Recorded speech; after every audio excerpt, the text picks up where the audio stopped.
What's up? Welcome back. This is The Changelog. We feature the hackers, the leaders, and the innovators of the software world. Today, we're joined by Gergely Oros, and we're talking about this insane tech hiring market that we're in right now. Gergely was on the show a year ago talking about growing as a software engineer and his book, The Tech Resume Inside Out. And now he's laser focused on Substack with actionable advice for engineering managers and engineers with a focus on big tech and high growth startups. On today's show, we dig into his recent coverage of, quote, the perfect storm that's causing this insane tech hiring market. Big thanks to our partners, Linode, Fastly, and LaunchDarkly. We love Linode. They keep it fast and simple. Get 100% credit at linode.com/changelog. Our bandwidth is provided by Fastly. Learn more at fastly.com and get your feature flags powered by LaunchDarkly. Get a demo at launchdarkly.com.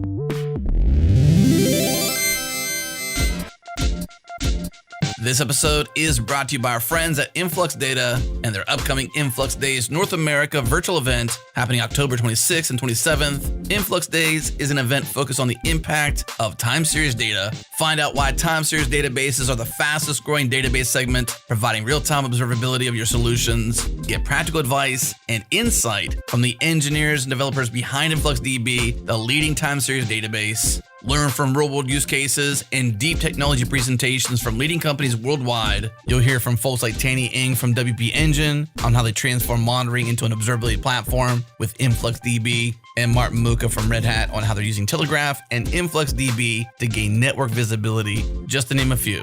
Again, this event is happening October 26th and 27th. Learn more and register for free at influxdays.com. Again, influxdays.com.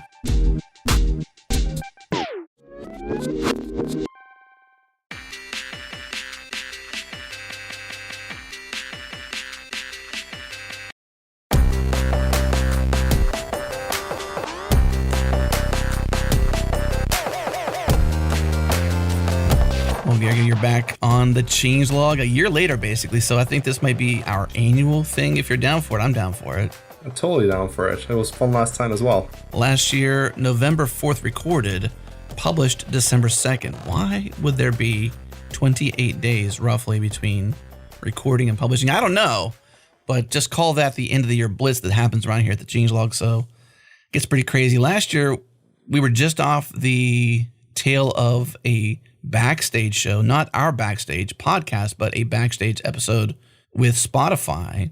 You listened to that show, loved it. I think you reached out, I reached out. Something happened on Twitter. Yep. You came on the show. We talked about your book and things you're doing and you starting your blog. And now you're on YouTube and you've got a newsletter and you're making money doing this stuff. So one, congrats as a content creator. What do we call you these days?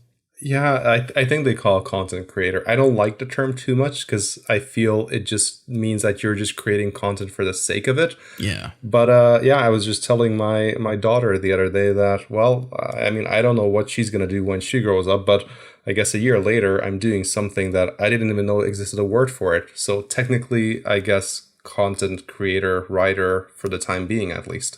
I had this mini epiphany, I would say. I was thinking about my son's future and what he might do. So similar to your daughter. And I was thinking like, what's he going to do as a profession when he grows up? And I was thinking like, but at least one version of it could be doers who can do well, can showcase how they do. And that's essentially what you do, right? You're looking at a market, you're analyzing it from your expertise. You know, you're ex-Uber, systems engineer. You were involved in the hiring process in many ways, so you can really showcase how to get hired well, the process to evaluate candidates, what gets hiring managers' attention. And you're a doer who's just showing how you do, and you're analyzing that market. I like that. And that's kind of the future of employment. It's definitely going to be one of it, and you can already see people doing it. I think it's down to the expertise level on how much expertise you have it when you do it.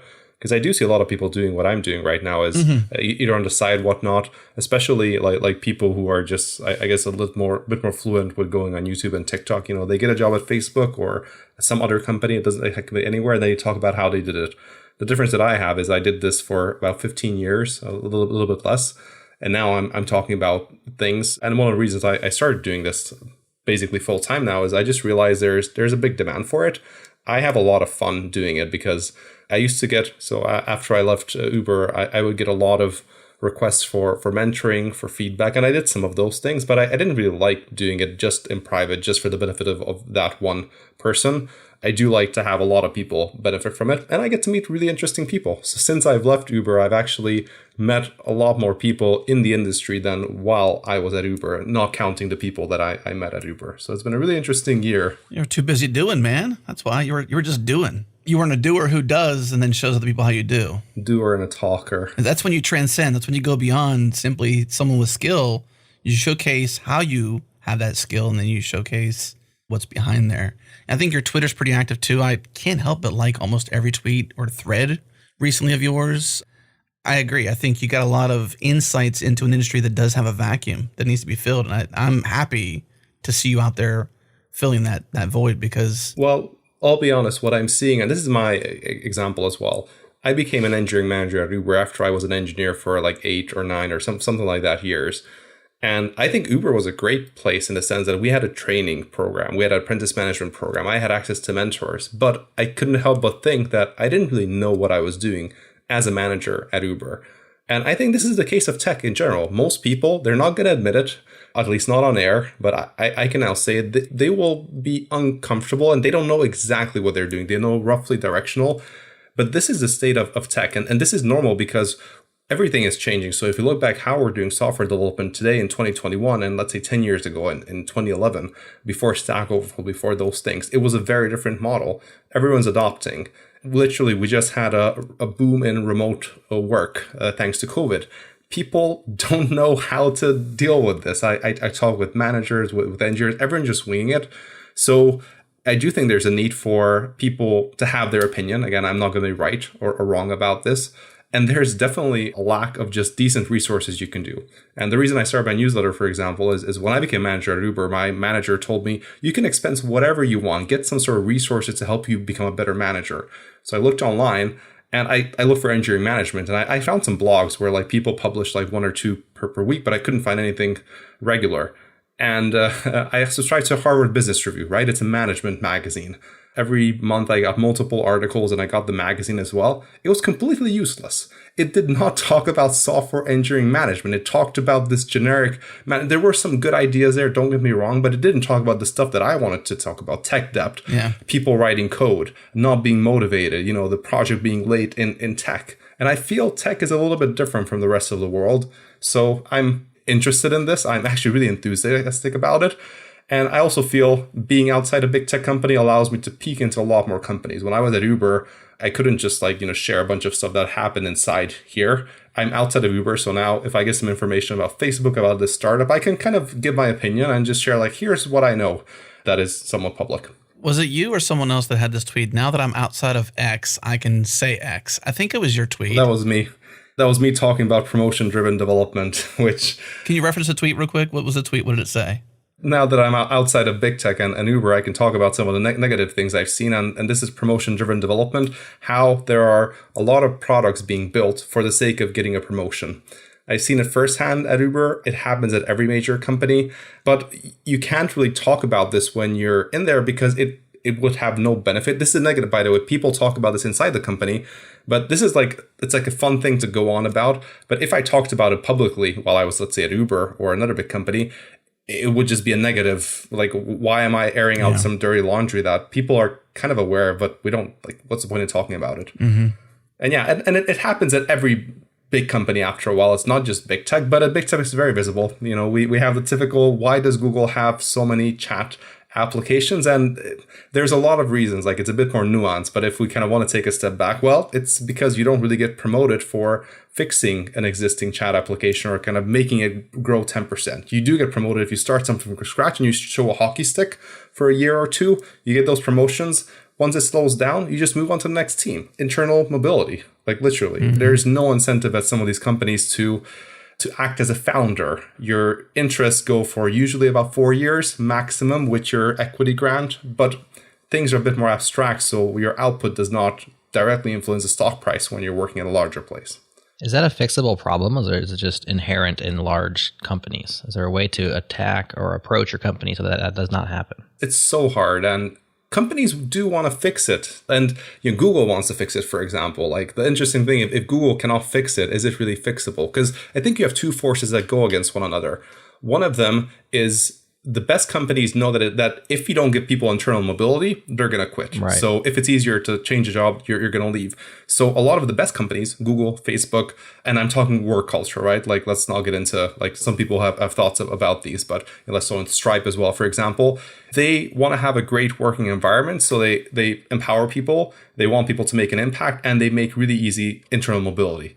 Now, the downside of this is that, and they promote based on impact. Every single company says, if you're impactful, we're going to give you a fat bonus and you're going to go ahead because you're helping the business. Now, the incentive that this creates is people do go chasing impact. The smarter people will chase easier impact, the stuff that in a year it shows. And as soon as they see that there's a lot of work that would take blood, sweat, and tears, it will take multiple years, let's say 3 or 4 years to get out there. Let's say, for example, the Kindle at Amazon. It's a project that if you kicked it off and the sales were initially low, it took years to pick up. If there was not a founder there, Jeff Bezos, who actually invested in this and said, we're going to do it regardless of the impact, I don't think it might have happened. So to summarize your question, it is fixable by having a founder or someone with a very long-term incentive, 10 years in incentive, the CEO who does not giving a 4-year grant, but a 10-year grant, for example, like Tim Cook did at Apple. He had a 10-year grant and he made tons of money. I don't know what other companies give 10-year grants. And have these long-term incentivized leaders kind of give air cover rewards for things that might not be impactful in the short term. I think this is, from my observation, this is missing at Google, for example. It's missing at most tech companies as well. Mm-hmm. The ones that are doing well, there are one or more founders there. And I'll give you an example. At DoorDash, for example, they have multiple founders there. Their valuation just surpassed Uber. I don't really know exactly how or why, but I can tell you that the people I talk with, they felt a little bit more connected to the company and to the founders than, take Uber, which does not have a founder anymore. Mm-hmm. The founder is not at the company. So it's a different dynamic, and it's a hard one. Mm-hmm. I don't know if this speaks to DoorDash's success, but I've spent a lot of money this year on DoorDash. I've DoorDashed more in 2021 and 2020. More so in 2021 than 2020 than I ever have before, for obvious reasons. Yeah. Right. So, I mean, that could also lean into their success revenue wise and growth wise. But I would say that this short-term thinking is a problem systemic to maybe even capitalism at large. Maybe not capitalism at large, but maybe at least IPO'd companies focus on the quarter, focus on current. There's a lot less long-term thinkers out there. And I don't understand.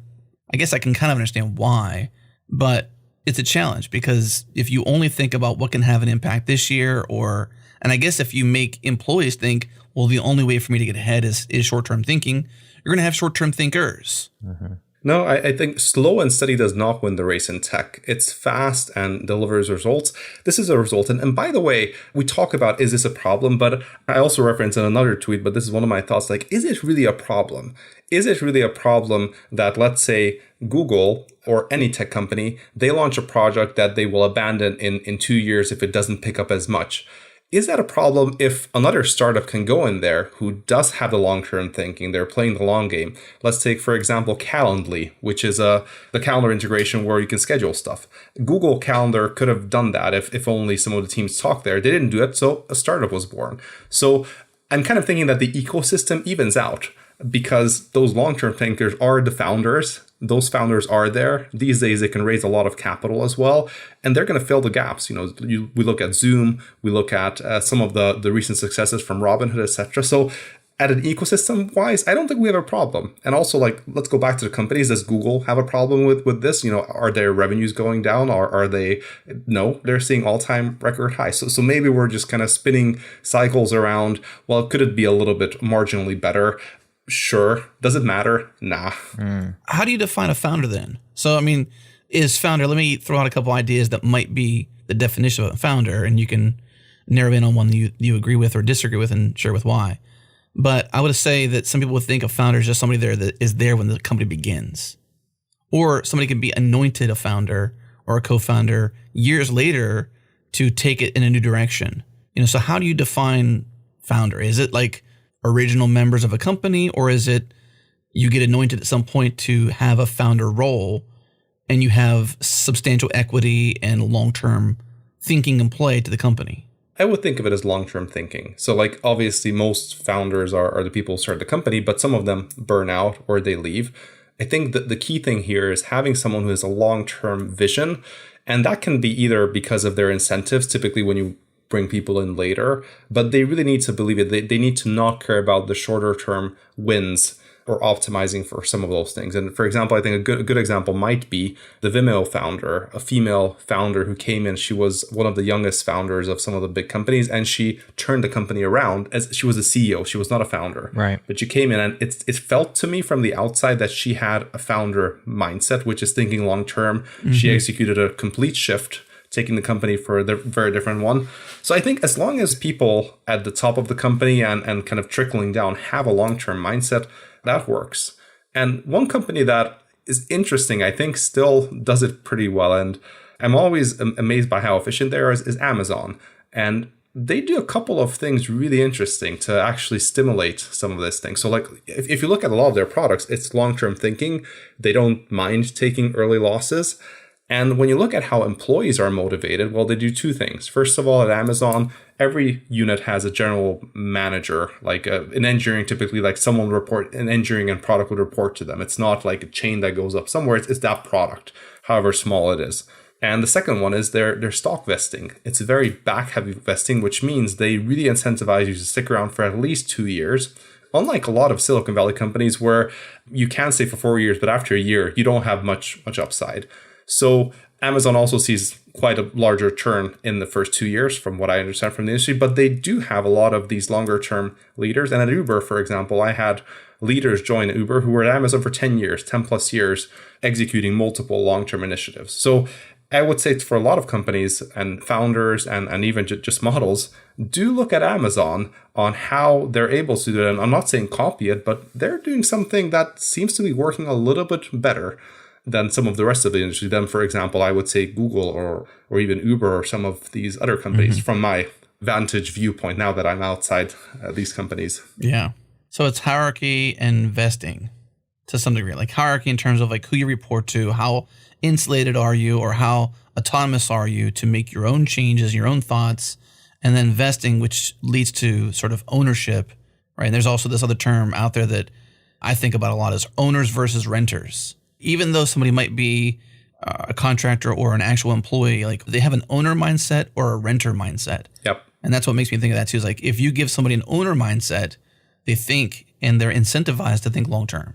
Yeah, and Amazon does this really well. So they do this and the reason I know this, I read this book from Twilio founder. Ask Your Developer. He basically spells it out. This book is super honest. He actually shares that most of the great ideas about Twilio came from Amazon, and most of his ideas at Amazon came because he was a general manager of this really small product. It was not even a product. In most companies, you would put a team of 4 or 5 people on it, and you would call an engineering manager and say you're the engineering manager. He was a general manager of that product, and what Amazon does is once a small product does well, they're going to move you to the next one. And one thing you're going to notice is Amazon rarely hires external leadership, because they have about 1,000 leaders inside the company that keep kind of bubbling up as they succeed to higher and higher levels. And actually, companies are hiring away from Amazon, those leaders, because they just do a wonderful job building it up by giving ownership. And it is equity. It is giving real ownership and calling them general managers and telling them you're responsible for everything, for the whole budget of this unit. And once you succeed, you get a bigger unit. So I think this is really simple stuff, but I don't think anyone has done it in tech at scale as Amazon has. And I think we're still kind of downplaying it. We're just like ignoring the fact that this is one of the reasons they're successful. We mock how AWS has their org chart shipped, but do you see how quickly that org chart changes and they ship new things? They're a force. It's very interesting, and I keep coming back to this. I keep thinking about, is there a better way to do this? And I haven't found a better way just yet. Jeff Lawson, though, is who you were speaking about with the book. Yes. I didn't know, as I haven't read the book yet. I just heard about it recently. Came out earlier this year. A future episode of Founders Talk with Zach Smith, founder of Packet, acquired by Equinix, basically where the internet lives, Equinix Metal, Equinix at large, data centers across the entire world. Yeah. So I heard about Jeff's book. So I've talked to Jeff forever ago. I don't even know if Jeff would remember me potentially, but a long time ago, we had the Twilio founders on a show called The Web 2.0 Show. It's still on the internet. Nice. We'll put a link in the show notes. But this is like super old Adam in podcasting. I don't even think I know what the heck I was talking about.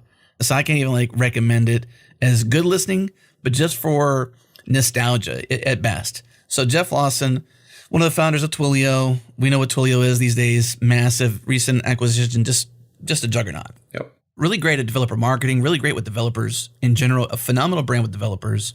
Wrote this book that you mentioned, Ask Your Developer. I didn't know he was prior Amazon though. And I think it's really interesting to see like his background, and that can also speak to like anyone who's thinking of starting a company. And by the way, if you're a senior engineer right now and you're not thinking about starting a company one day, now is the next couple of years is going to be a wonderful time. Yeah. It's easy to raise capital relatively. There's still a lot of opportunities. So the background of Jeff on how he did it, he was a CTO or an early employee at a startup that it was a skaterboard shop, and they did a website, and he kind of went through the whole small startup that didn't go anywhere. Like he had that experience for 3 years. He worked hard and he saw how hard startups were. Then he went to Amazon, where he just learned the ropes. They put him in charge of this really, really small unit, and he learned the Amazon way, pretty much. He was there when the API started, and then his team started to do it. And I think he was also promoted, I might be incorrect, but he was there for a few years. And then he started Twilio. So when he started, he had the startup experience and he had the large company experience. And my personal take on the book, you should get Jeff on the show to talk about this. But my feeling was that he was able to fall back on tons of stuff on what he saw at Amazon, what worked. He put very similar structures in place early on.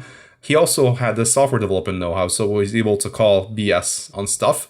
And he is one of the good examples of how software engineering, building a software company, is often very successful. Twilio is massive in terms of market capitalization, developer love, all of those things. He always protected his team in terms of he didn't ask like unrealistic things. He didn't do the things that non-technical founders do, who I now talk to a bunch these days, and it's a very different world. So yeah, I think it served him well. So what my takeaway is, if you want to build a startup that can be a unicorn one day, work at a large company, work at a startup, and you now have the skills. You literally have the skills. Like work at a decent large company. Amazon is a good example for this. Or Google might not be the best one, because if you start to copy whatever Google is in your tiny startup, yeah, it's a coin toss. I wouldn't trust that fully, because Amazon was still very scrappy. They built all their things, very independent team. They didn't have like central things to fall back on.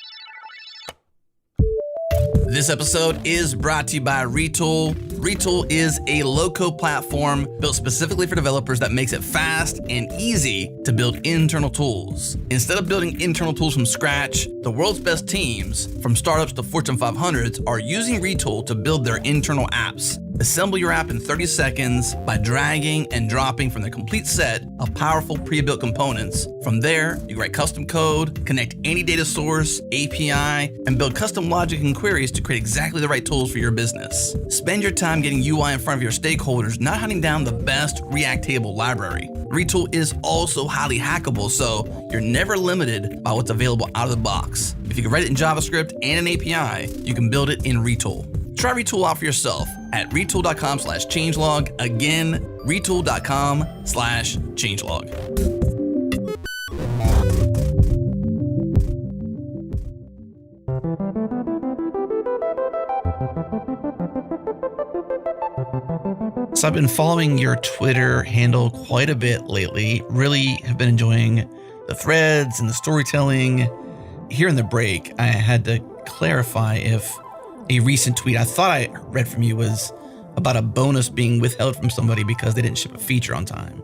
And I just love the way you're tweeting about this stuff and just showing the insider baseball of like just hiring and the process of being an employee, vesting and like incentivizing employees and all that kind of stuff. So I just really been digging it. So what's that story though? What's the bonus being withheld? Yeah, so this was a story that happened in an actual company. The name is less important. It's a startup. It's a unicorn that is doing really well. And from the outside, this could be many of these companies, but from the outside, you think it's an amazing place. You probably want to work there because you read the articles, read the interviews with the CEO, and it's like, it's awesome. They're talking how they're disrupting everything.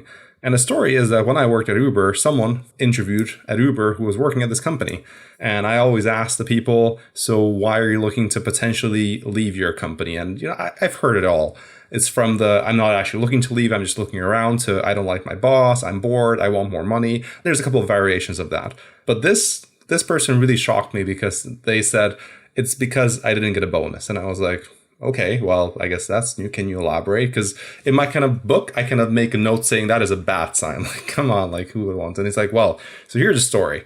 At my company, bonuses are tied to goals, and each team has to set a goal. And we're kind of actually handed a goal down because it's a company where you need to set super ambitious goals. If it's not ambitious enough, they'll set a more ambitious for you. So ours was not ambitious enough, and they wanted to ship this product in I think 6 months. And the leadership team came down and said, you're going to do it in 3 months. That's your goal. And they said it's impossible. The engineers looked at the estimation, at the work, not going to happen. But leadership said, this is your goal, and you're not going to get a bonus if you're not going to do it. So they were like, this person was like, all right, with the team, we decided we're going to do it. So for 2 months or 3 months, they worked through the weekends. They didn't see their kids. They worked extremely hard to hit this impossible goal. And then they did. They actually were ready with the product. I think a few days before, they had time to test it, to beta test it. It was all there. And the launch date was supposed to be 1st of March or something like that. Like, let's say 1st of March. And then they couldn't launch because the legal team did not get sign off, because this is a financial product, to launch it on the market. And the legal team also worked their butts off, and they actually were able to launch on the 5th of March or 6th of March. No one got a bonus.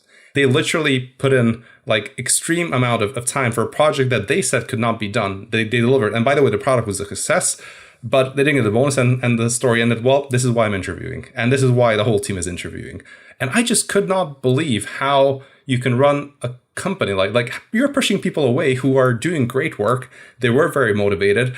And the bonus was not really the most important thing. It was respect. Yeah. It was hitting those things and getting the feedback. And they felt that they got the feedback that you did a terrible job, which they did not. So this stuff is happening. And I wanted to call this out. I actually named the company in the tweet because I think it's a bad example for any founder to follow. What I'm kind of worried about is if, like these founders talk and they said, oh, it's worked really well. Dangle the carrot and take it away. It worked for me.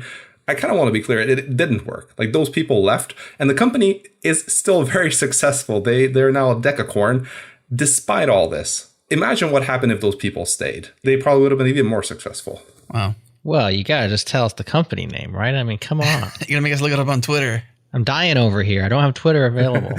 Yeah, so this was Revolut a few years ago. And the interesting thing is, because I said the company name, because I did want to mention it. It's a real story. I've also checked with employees. They also said similar crazy stories happened. And I do want to have both sides. So I said, like, hey, because all the ex-employees, they messaged me and they said, like, yeah, it's spot on. That was what the culture was like. And that's why I left. And then I said, like, hey, if someone's working there, just message me as well. Like, I don't want to just like badmouth the company just for the sake of it. And so current employees messaged me, and some of them have said, we actually like working here. It's not like this. We heard these stories. So I added that as well, because, companies do change over time. But I would be the best to know. I worked at Uber. There were a couple of years where everyone thought that Uber was the worst place to work in tech. From the inside, this was not actually true. We got pay rises. We suddenly we had equal pay introduced, for example, in the company. The things that happened before Uber, people being discriminated wherever they were, they happened later on as well, but people got immediately fired, for example. So there was a big change, and you can only see this from the inside. So I think, companies do change, but I think it's important to call out, like, it's not okay even to do this when you're a small and growing company. And I think it's fair game to call it out. This is what it was like. I hope they change for the better. Well, I think bad behavior should be called out tactfully, for sure, right? You shouldn't, like you said, badmouth anybody, but tell the truth, right? Put the truth out there. If it's a bad act or a bad situation, you don't want other founders to be like, that was a good thing to do. I should try that. I mean, I don't know who would do that unless they were just like scum or something like that. Maybe they are. Maybe they're scum. Who knows? Who knows? It seems like a bad thing to do, though. Like, why would you incentivize somebody with a bonus? Give them a lofty goal. They set a goal and it's not good enough, so you set a larger goal. They go back and deliberate. Yes, okay, we're going to do this. And then sacrifice the thing that is the most worst thing to sacrifice, but some do it seasonally if you want to or have to, is time away from your family. Yeah. Or your kids. Like, you don't get that time back. Like, I look at my kids And I'm like, I can't believe my youngest is X right now or wherever they're at. It's like, wow, he's like a little boy now or whatever. Like those years or even those few months where they're just that for a brief moment, you sacrifice that for what you think is respect and financial opportunity for your family or for yourself or whatever, only to be that kind of situation, which is interesting to look at because you tweeted about this at first. It's on your newsletter. You have a very successful Substack newsletter, The Pragmatic Engineer. So I guess you went from blog to Substack. Because last time you were on the show, you were just starting up with your blog. You were getting excited about it. You were just finishing up a book and really deep into the writing thing. And now you've gone and Substacked and you're in like the top 10, I believe. You got some great revenue even. You just started in like August or something. But the thing that kicked off this call was one, to get you back on the show, but then two, this idea of the perfect storm causing, in your words, an insane tech hiring market. So despite this kind of rug pulling, we have an insane market out there. Yep. I have been writing on and off on my blog about like one article per month. And I was thinking, well, I might want to turn that up because I really enjoy writing about interesting stuff. It does take time to research. So I actually came with a compromise where I still write about once a month, a lot more detailed articles for anyone to read. So there's a free tier where you can subscribe. And it also goes on my blog. You don't even need to go to the newsletter, although you do get it in your inbox.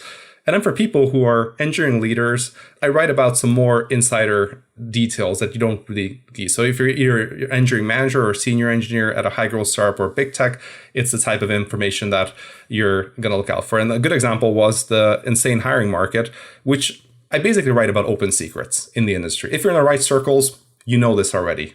You've been talking about this with people, but a lot of people don't.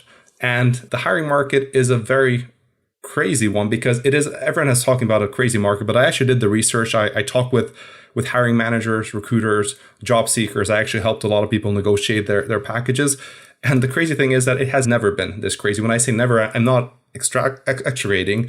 There was a dot-com boom where the hiring market was insane, and most of us were not even working then. There are some people who are, and I talked with them, and that was a crazy market. This market is even more crazy for experienced engineers. And a lot of people think it's because of remote work and COVID and people start to work remotely and now you can hire in different areas. But it's actually just one of the many elements. What actually happened is there's just a huge amount of money being poured on the market that's coming from a couple of sources. First one was, and everything starts with COVID. Like COVID was this tick that started a lot of parallel things happening. The one thing that it started, which is very interesting. I talked with a couple of head of engineering and head of mobiles at some large retail banks in the US and some more traditional companies. When COVID started, people stayed home because of the lockdowns and they started to use online services more. And for example, on mobile, one of the biggest US banks told me that what they saw is they saw a bunch of user complaints and their user numbers went up because people above 70 started to use their mobile apps and they didn't know how to use it. These people always went to the bank. And now they were actually at risk of losing these customers if they couldn't do this. So they suddenly start to build features to make it easier for these people to do. And also what they noticed is it's a huge profit if people use the mobile app. Whoever uses the iOS app for this bank churns a lot less. They basically spend more money. So it's their goal to get them on there. And it's not true for people who only use web or who only use some other platform. So this bank they actually relocated a massive amount of budget mid-year to hire more mobile engineers. They couldn't hire fast enough. So they actually are retraining some of their web engineers. And they are one company. So this is a traditional company. It's not a Facebook. It's not a Google.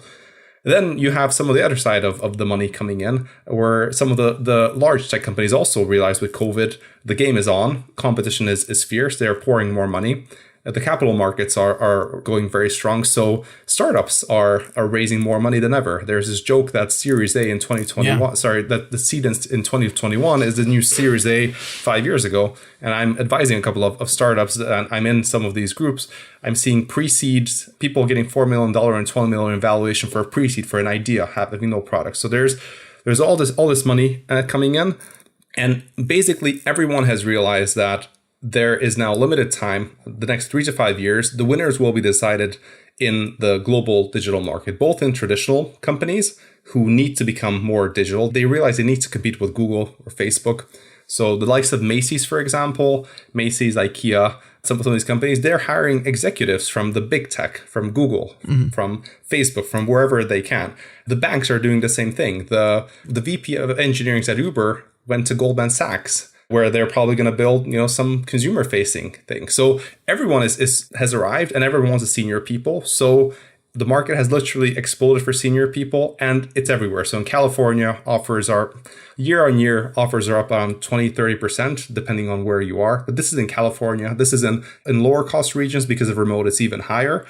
The craziest thing about this market, it's a booming market if you're an experienced technologist, engineers. It's also spilling over to obviously engineering managers, technical program managers, to some extent to designers as well. The one group that is not feeling any of it, and it's the worst market for them, is junior or entry-level engineers. No one wants to hire them because of remote. Every company knows they don't really know how to onboard them. And what everyone is spending money on is they're building more complex systems, large scalable systems. They need that expertise. And to top it off, on the cherry on the top, which just shows how absurd it is, there's actually fewer senior engineers on the market. So usually at a booming market, people will come out of their hiding holes, if they're doing something. The opposite is happening because people are burning out because of COVID. They're quitting with nothing lined up to just take a break for a couple of months, from 3 months to 12. They're changing careers like myself and I have a bubble where I know some senior engineering managers who are now becoming coaches, whatnot. And this data point is a bit anecdotal. I have data points in my newsletter for all the other ones, but so it's a crazy market where demand is going up, supply is going down. We're not going to have more senior engineers in the next year or so. And it's a race to the top, basically. So the likes of Google's, Facebook, Apple, they're still able to hire, but crazy stuff is happening that I have never heard before. For example, Apple is known to not negotiate too much. They give you an offer, it's Apple, you accept it. I now have multiple cases where I was advising people on their salary negotiation where Apple not only negotiated, they bumped people up to an extra level. So someone was offered a senior engineering role and they got a staff. And they didn't even have a competing offer. They said they're talking with other startups where they might have a competing offer. And Apple just said, all right, we're bumping your comp with 30%. You're getting a higher level without any interview. And this just shows how even those companies are having trouble both hiring people and also retaining people. A lot of people are leaving. So yeah, it's never been a better market to look around and change jobs if you've got the skill set to interview, if you're experienced. And if you're starting out, it's super tough. Just get your foot in, it'll get better. But it's really interesting market. So if you're a senior engineer right now and you're happy where you are, you should at least be thinking about maybe renegotiating or looking for a promotion because you have leverage. So renegotiating is also a big one. Usually, and this is where I think I mentioned how I didn't like the advice that people give you, the non-software engineering advice. Usually the advice that you will read up, if you get a counteroffer, should you take it? And the internet tells you do not take the counteroffer because they quote some statistics. I know multiple people who went out to interview. Some of them didn't really want to leave, but they went out because they were hoping for a counteroffer because they love their company, especially with remote. They know what's there. They got a great counteroffer, 40% extra or something like that. They took it. They're super happy. It's great for the company. It's great for the person. So if you're at the company, I think you should talk with your manager and mention to them hey, I heard the market is hot. Are there any plans for budget increases? Because, I don't necessarily want to interview. I really like what I'm doing. Because at the end of the year, most companies will have to do massive increases. A lot of companies are doing it right now.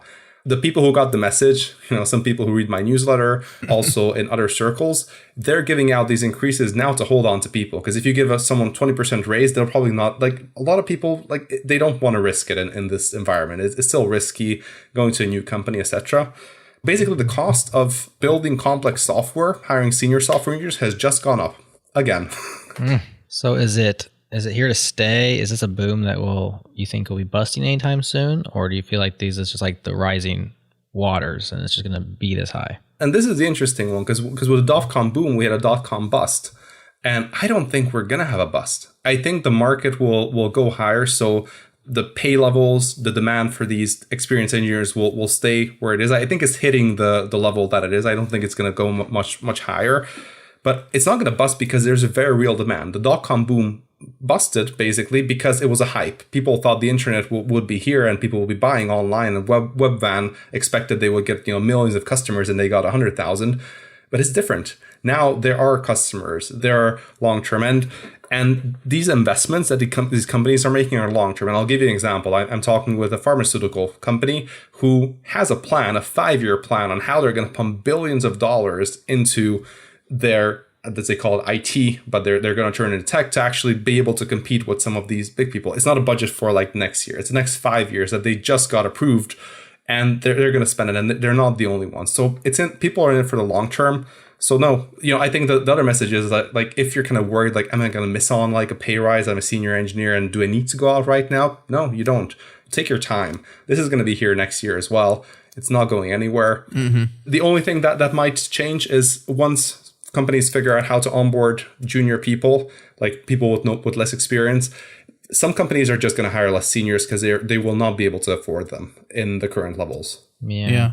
Well, what are the data points are you paying attention to bolster this idea of the perfect storm? Like, one thing I think about is in 2008, the housing crisis. There's a lot of talk about housing bubble, not a housing bubble, or just a real estate bubble. We have a lot of other metrics out there. Do you pay attention to other ancillary data points that they seem like a perfect storm based upon your title because maybe you're shielding from them, but I'm just curious, like, what other data points do you pay attention to that might influence your thoughts and opinion?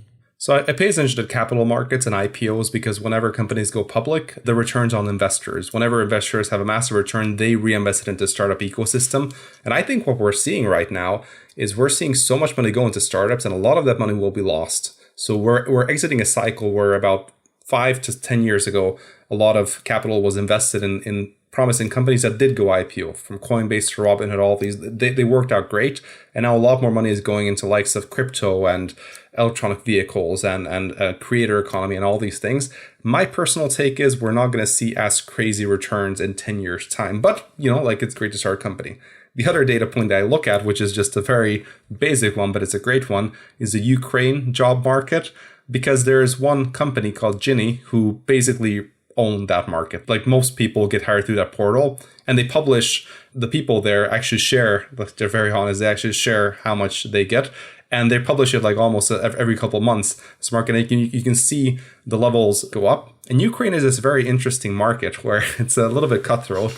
So if you want to get a project done, you go to Ukraine, because if you pay enough, you get it done. Because people have zero, like, not everyone obviously, but a lot of people don't have strict job loyalty. If someone pays them more, they will literally stop their project and go to the next one. So it's a super liquid market.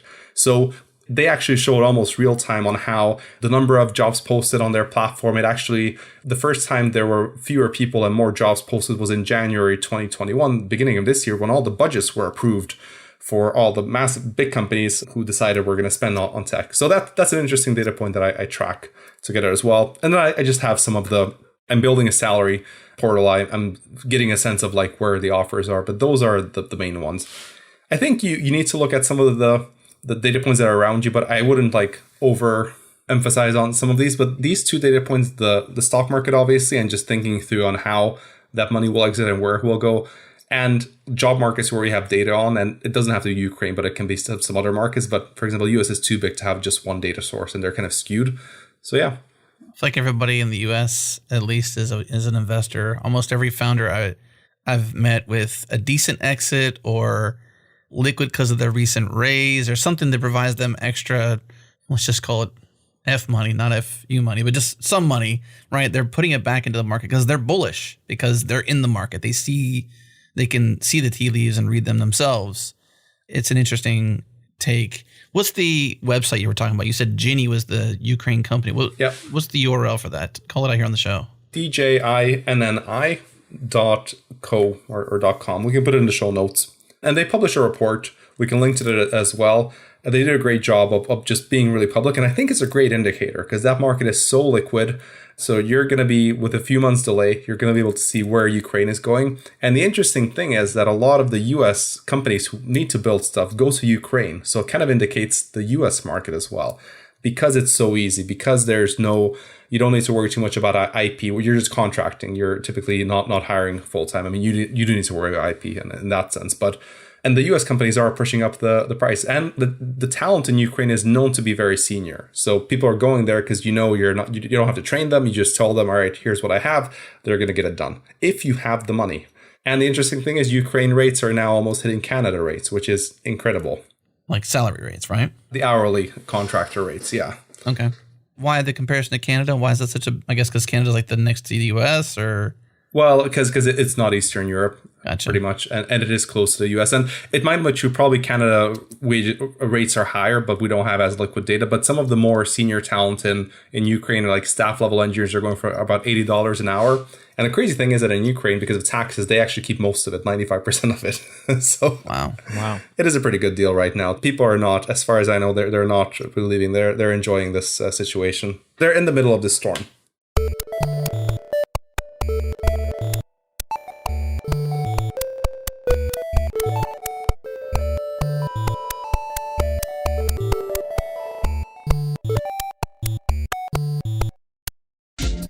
This episode is brought to you by SourceGraph. SourceGraph is universal code search that lets you move fast, even in big code bases. Here's CTO and co-founder Byung Liu explaining the problems that SourceGraph solves for software teams. Here's a use case that we hear about all the time. It's this scenario where you're a developer who's new to this area of code. Maybe you're new to the team as a whole, and this is part of your onboarding experience. Or maybe you've been on the team for a while, and you're trying to make a change to a code, part of the code base that you're less familiar with.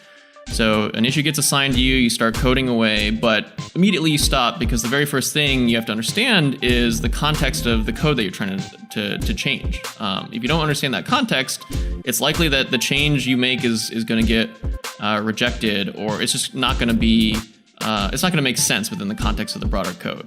This is a natural point where SourceGraph comes in. Before SourceGraph, how you would do this, you might go to your editor, you would clone down a bunch of related repositories to whatever issue you're trying to fix, open them up in your editor, and you would use your editor as kind of this code browsing utility. A lot of people do that. Other people might find that annoying, so they go to a code host interface, like GitHub, and read through the code there. With SourceGraph, you basically have this single search box that is your window or your portal into all the code inside your company. And so you can immediately jump to the relevant pieces of code. You can click around, walk forward and backwards the reference graph of code, jump to definition, find references, use multiple tabs. You can share links with colleagues that you want to ask about a particular section of code. It's just this very natural interface for doing these kind of mental model building exercises that we all do when we're trying to understand a particular piece of code. All right, learn how SourceGraph can help your team at info.sourcegraph.com/changelog. Again, info.sourcegraph.com/changelog.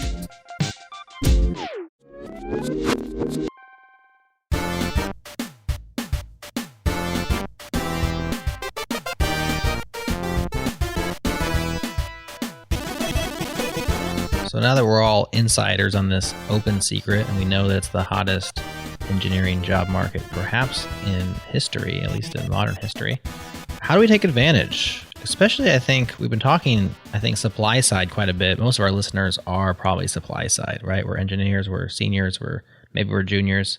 We're out there slinging code to a certain degree.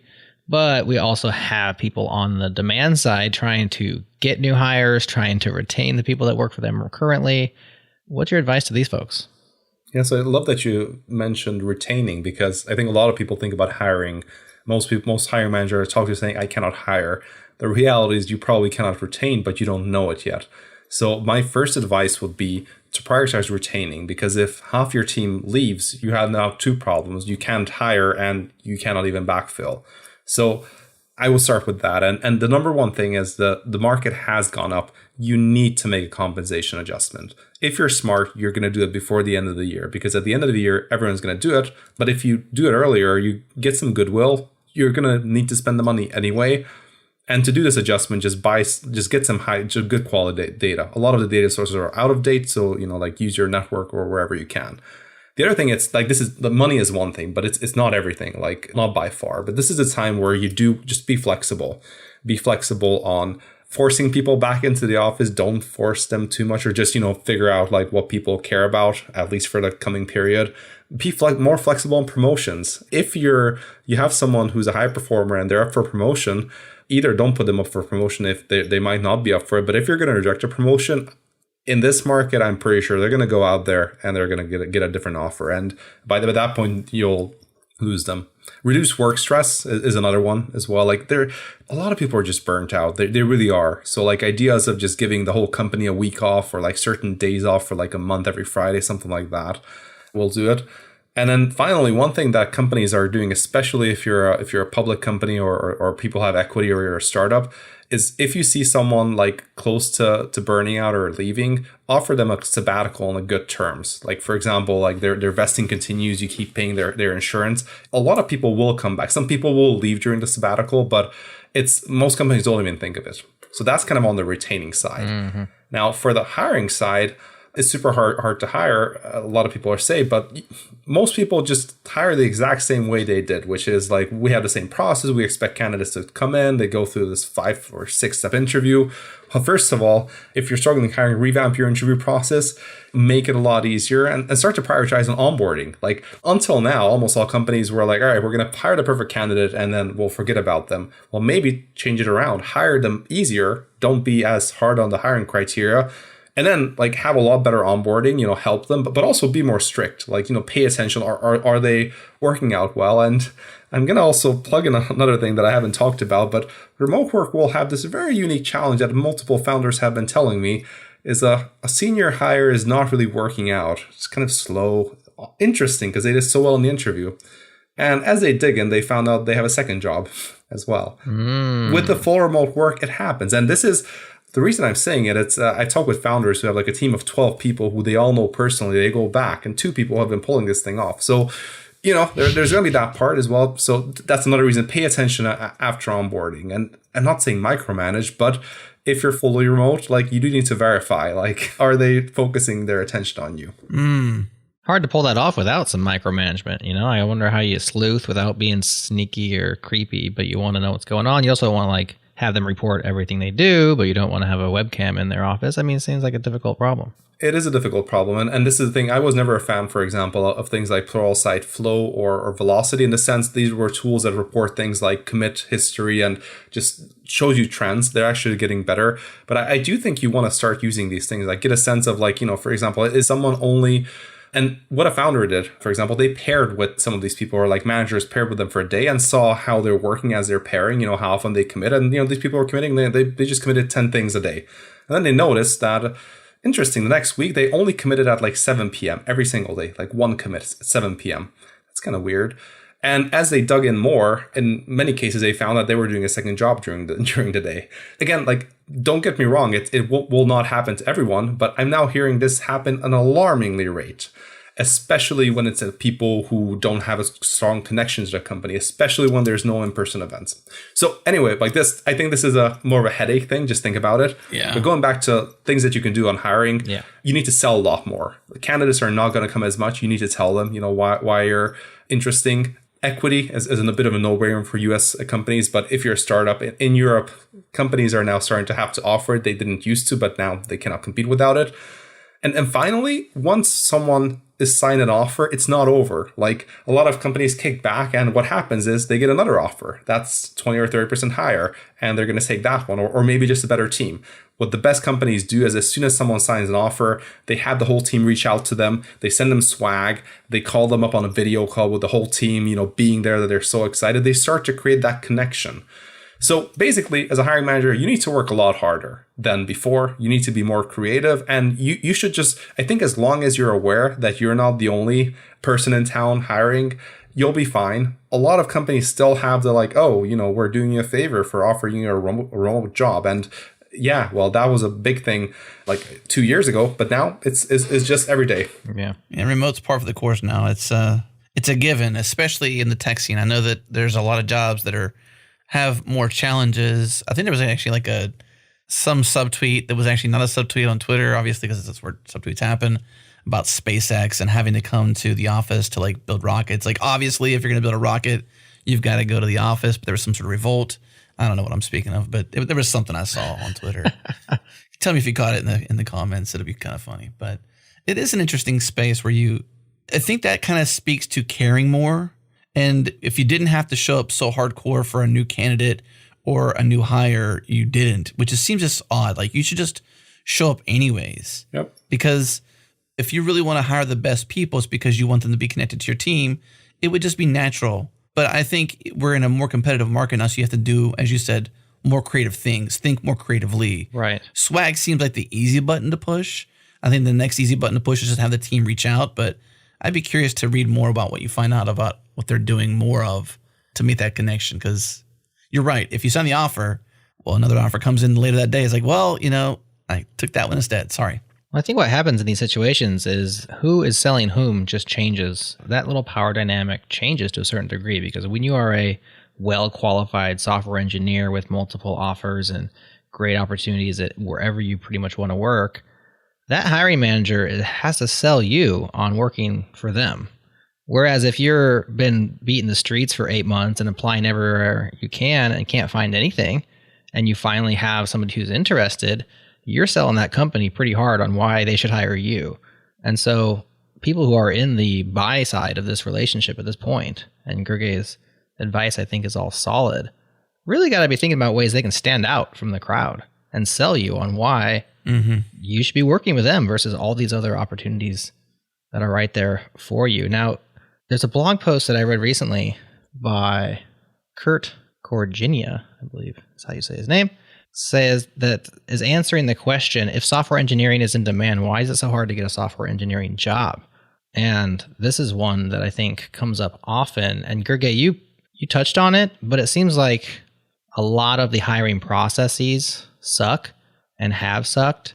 And one thing that you said, which maybe we should focus on for a minute, is take time to improve your hiring process and remove the sucky parts, right? I mean, first of all, onboarding can be faster, so you can move faster, but it sounds like the whole matchmaking process with a company and a potential hire has been fraught for years with, like you said, many, many interviews. Oftentimes there's whiteboard style performance things or take home tests, or they try lots of things. And it seems like maybe that's a good way of setting yourself apart is by fixing whatever process you currently have, or at least improving where it is. This surfaces every month or every week how the hiring process is broken. And I'm going to challenge those people who say the hiring process is broken is talk with people at other industries, like any industry. And you'll see there's two types of hiring processes. There's the engineering hiring process, let's say mechanical engineers, chemical engineers, which is pedigree based. Do you have a degree? And where have you worked before? And the actual interview itself, it's not that much, but it works great. It does lock out people who don't have that pedigree. And it works because there's not an increased demand. It's kind of a stable supply, and it runs from like people start their internships at university, etc. And then there's the other type of jobs, which are, let's say, marketing, sales, like some other white collar jobs, which is completely subjective. You just show up and there's no documentation on how to pass the interview because it's just completely dependent on the whims of the people who are there. Now, tech is in between these because I think the interviews are very well documented. You know what to expect. It's stressful, that's true. But you don't need a pedigree. You don't need a degree from MIT. I mean, if you have it, it probably helps a little bit, but not by that much because they'll still put you through the same process. And you know what to expect. So actually, when we're complaining about this, whenever we suggest how to fix the interview, the two ways to fix it is, first of all, some people say like, hey, I'm a senior engineer. I did all this stuff. Like I shouldn't have to do this test. Sure, let's hire you because we know you're a buddy. They tell you you're good, which means you're hiring based on references, which means the other person who has the same background, but you don't know them or they don't have open source contributions, you won't hire them and your process is now more biased. So actually, this is one of the reasons why all the large tech companies have the same process. It's like a cookie cutter. It's documented. You can prepare for it because it's the same for everyone. Yeah. And but what companies can and should do right now is they just actually relax the hiring process. They don't make it yes, they make it less sucky, but they're going to hire people who are not going to work out. By removing some of these steps, you will have people come into the company who just might not be up, who you might have rejected on the previous bar. Some people will also come through who will work out. But my point is that you need to onboard them better. You need to pay attention to how they're doing. And basically, you need to have a trial period. That is, like a couple of months, 1 month, 2 month, 3 month, where you actually make the call of is this person working on the job? So it's kind of like a paid, by removing steps, you can turn this a bit more into a paid internship. And what I see with the hiring process is always a trade-off. So it's not good or bad. It's kind of trading off of how much does the company invest in their time, how many candidates that could work out do you reject, because you're going to reject some more or less, and how many people do you hire who just don't work out. And it's this triangle. So, for example, when a lot of entry-level engineers will complain about the automated code tests, well, it's a bad experience. I totally agree with it. And I used it at Uber. When I used it, I didn't use it for hiring software engineers, like full-time software engineers. I did it for interns, because for an intern application, we got about 500 qualified applicants. And if we interviewed all of them after the resume screen, we still had at least 100 who looked really good, really strong. If we did 100 interviews with them, like my team would have been doing interviews for 2 weeks, no product work. So it's a trade-off. Like, yes, it was a worse experience. We were able to give a shot for a lot more people. We were able to let 100 or 150 people take that test. And, well, unfortunately, we couldn't hire all of them. We didn't have the headcount. So this is the part where I think it's good to bring some hiring managers, by the way, like, ask about this, because it's super easy to complain about when you're not on the outside, but once you're an inside, a founder, a hiring manager, you start to see that you're kind of stuck. Like, right, there's physics involved. It's a bit like, like we're complaining, why do airplanes only go with like 700 miles an hour or something? And well, you realize after a while when you look into it that there's the sound barrier, and if you break that, there's this big explosion that can wreck all the windows. Your example at Uber is lopsided in the other direction. You have thousands of people applying.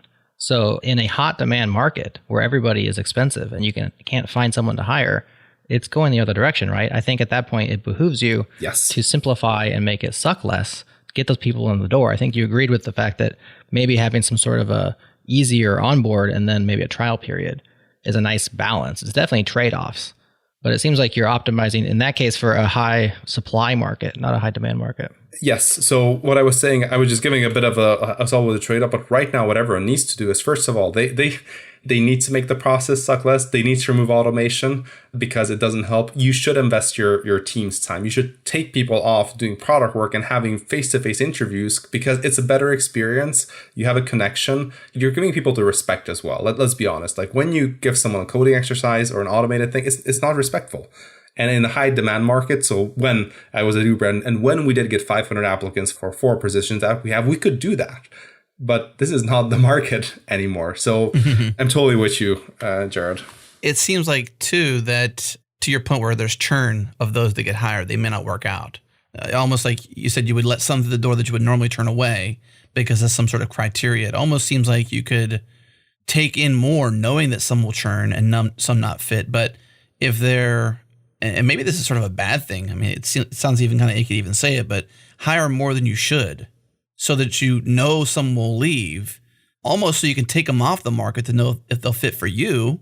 And if they don't fit for you, they're going to leave anyways. Yeah, and it's an interesting one because I think this is the one where this market might challenge this. Like we always thought that the people who are not doing that great on the day one, like in the old school days where you had a lot of people, you would just fire them. Like a lot of companies would. Depending on the country, it might be difficult. But here's an idea. What if they do work out? What if a better onboarding process makes all the difference? And I'll give you an example. Amazon has partnered with Lambda School. They're taking bootcamp grads who've never coded in their life. They do a few-month bootcamp, and then they didn't just take them in. They designed a 6-month partnership program where they basically train them. They work with them on Amazon projects, and then they'll be ready. And I'm pretty sure that the majority of those people will work out because they have an onboarding investment. Because I think most people who will come in with less experience, they will want to succeed. So this might be the wake-up call for the industry to actually change things around and throw away some of those things, because the one thing that the whole industry has been terrible at is onboarding. It's been an afterthought. We kind of expect that people come here. That's why everyone wants to hire seniors, that they know what to do. So yeah. Mm-hmm. Yeah, it seems like the baller move is what you just described there is, look, everyone's trying to hire seniors. It's expensive. It's difficult. I'm having a hard time competing in that market. Why don't I just be the one person who's willing to onboard juniors at a higher clip and take a chance on some people? And yeah, I got to train them up more than I would have to train up a senior. But then I can train them in the ways that we do things and maybe instill a little bit of our corporate culture in a younger mind or a more agile, available mind. And that might pay dividends down the road. Maybe it's the long game that is actually a real solid move in this market if you can take on that risk. It's like, in the words of Ben Affleck on, what's that movie called again? Boiler Room. Boiler Room, yeah. We don't hire brokers. We train new ones. That's right. There's so many more junior opportunities too, like in a shrinking market of seniors.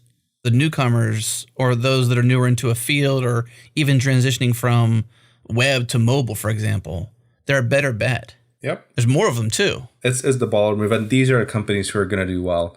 Because don't forget, once you do this, you're not just solving your problem for the next like 6 or 12 months when the market is hot. You're solving it for good, for as long as you want to. And if you can combine it with a win-win, I talk with founders and they all tell me the same thing. But what if we hire them and we train them and they leave? Well, first of all, like there's a lot of what ifs in that sentence. Second of all, like there is like people are typically grateful when they get feedback, and some will leave for sure, but not as many as you think, in my opinion. And people underestimate the morale impact. When you have a new joiner who's enthusiastic, they have a lot of energy, they bring up the morale of the team. They actually make the seniors better. So when a senior mentors, I actually had my wife who told me she's mentoring her first new joiner, and she said, it's making me a better engineer, like explaining stuff. So it actually levels up your existing people as well. And again, like I think it's another open secret that it's a bit harder to pull off, but it's there. This is how you're going to win on this market. And obviously, like, don't just do this. This is just one thing that you should do. Obviously, keep hiring seniors and try to not lose them. But this way, you don't have to hire 20 seniors. You just have to hire like 5 and, like 20 people with less experience. Well, also, too, going back to the long-term versus short-term viewpoint, that's a longer view on the market. It's just incentivizing, like, let's take a chance on a longer-term process. And, that junior developer, even if they do leave, they're going to be impacted so deeply by that opportunity. It's going to be a story they tell, especially if the onboarding's right and the culture's right, and the treatment of people in the company's right, which is culture. If that all is right, then that experience is never going to leave them, even if they make a choice to go somewhere else for whatever the reasons are. Yeah. Right. They're going to take that story with them and share it. And that's what you call brand. It's not your identity. It's not your logo. It's what people think about you when you're not in the room. Yeah, and then just one final thought that I kind of mentioned in my newsletter as well is if you're a hiring manager or someone who's in charge, you're hiring people, like if you pull this off, you're going to know something very few people know, how to create a program that onboards juniors, and you're going to be so much more valuable. So your career prospects will open up. If you say at this company, I introduced this program where we started to onboard juniors, we had lower churn rate, it actually worked out great. Because most people don't know how to do it. Most people don't try. This is the crazy thing. You just need to try, and you're going to become more like just being really selfish. You'll be more valuable on the market. It'll open opportunities both at the company. The next promotion comes up. Who's going to be promoted? The person who shipped yet another project, or the person who actually just solved the long-term problem of how to hire engineers? The same thing when you're moving companies, like you'll have a great shot at moving up if you're an engineering manager, to get that director level, because you just did something really strategic and really it's something that's difficult to do. Mm-hmm. Who's the example you point people to? If they're saying, how do I interview right? How do I onboard right? Who are the standards you point people to now that seem to be doing it right or clearly are doing it right? It's tough because I think it depends on how your size of the company. So this is something that I'm going to look up later as well to have a better answer. When you're a larger company, I do look at a company that does it really well at large scale is Facebook, but they have the advantage of the brand. But they designed a really unbiased process. They have a really, really strong diverse hiring ratio, which just basically means not just white men compared to the rest of the industry. And they do it because they prepare the candidates well. They work a lot with them before the interviews, and they have a super transparent process. So when they interview, let's say an engineering manager or an engineer, they will literally send out exactly how, like they have their whole process defined, and they share it with candidates as well. So they're open about it. The downside, the reason I wouldn't recommend them for anyone small, it's a heavyweight process, and they have the brand that can pull it in.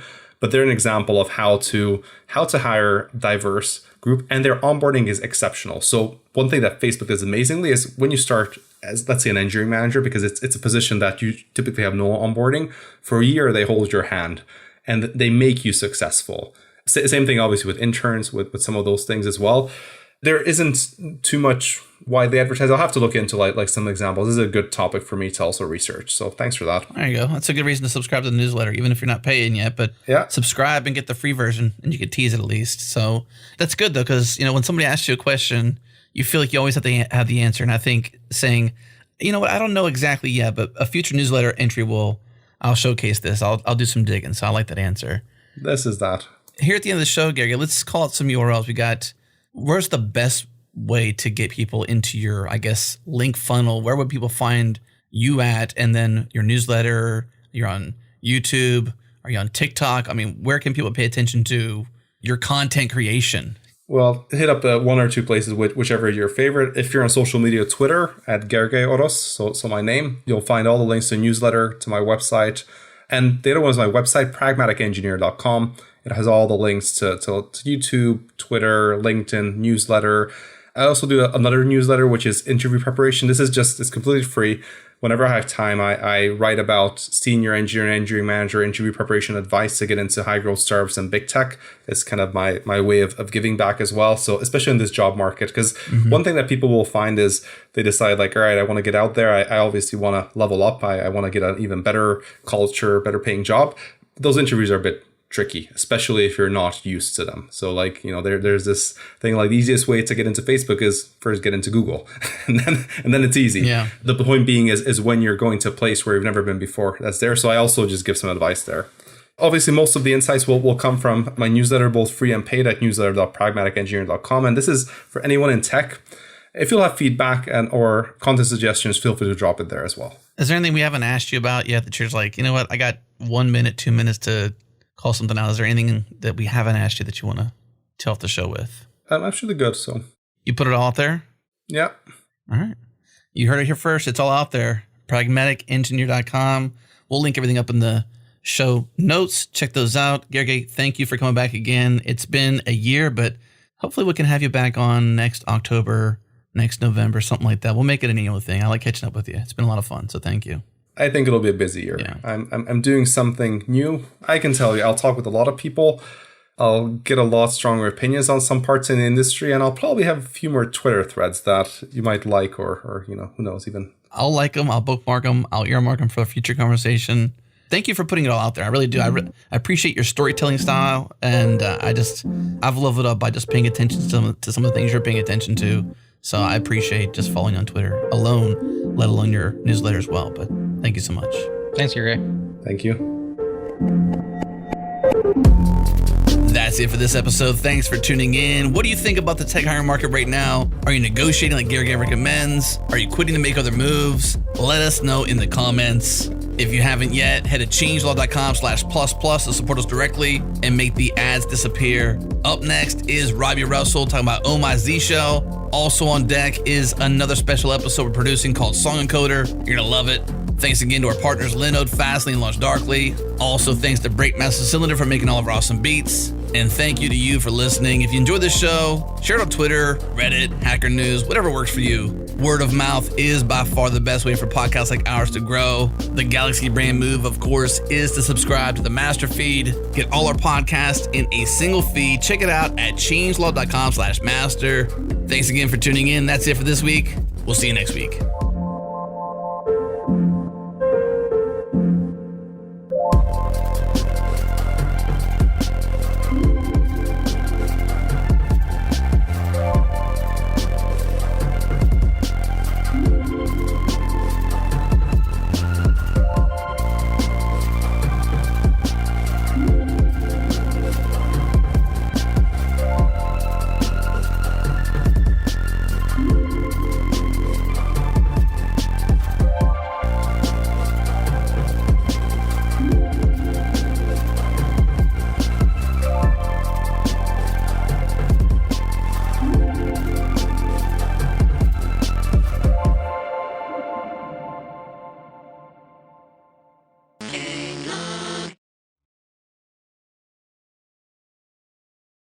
Changelog++.